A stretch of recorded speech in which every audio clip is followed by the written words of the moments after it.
The North Atlantic Treaty Organization, NATO, was established in 1949 to defend Western Europe from the Soviet Union's threat.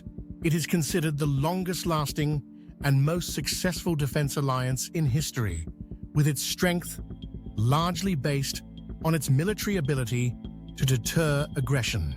NATO's Article 5 guarantees serve as the foundation for its deterrence through collective defense. When founded, NATO consisted of 12 countries, 10 of which were European, and was founded while Europe was still recovering from World War II.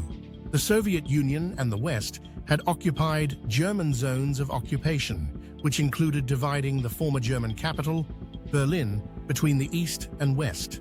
And this division became a source of tension and the new dividing line in a Cold War rivalry, and the West had a perceived and unified foe in the Soviet Union to rally common defense. Today, the Cold War is over, but NATO has expanded to encompass 32 nations, and the perceived threat and unified response among these 32 nations are highly doubtful.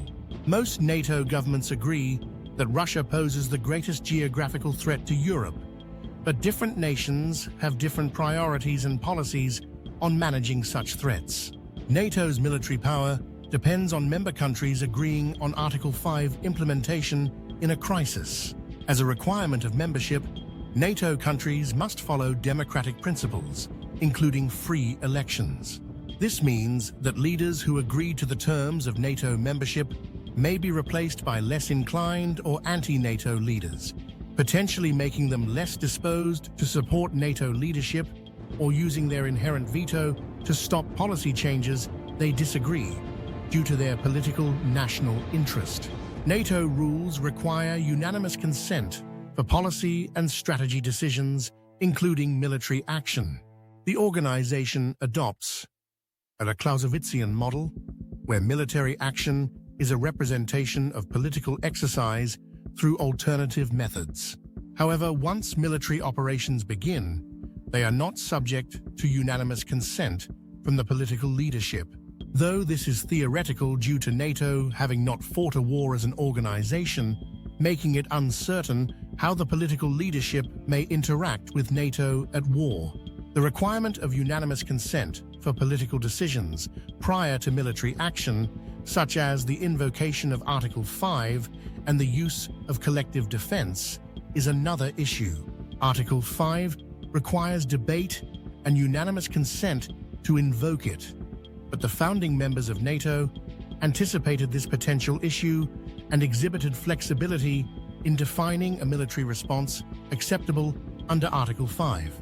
However, even with diluted options for responses to support Article 5, there is no guarantee of unanimous consent with a 32-nation membership.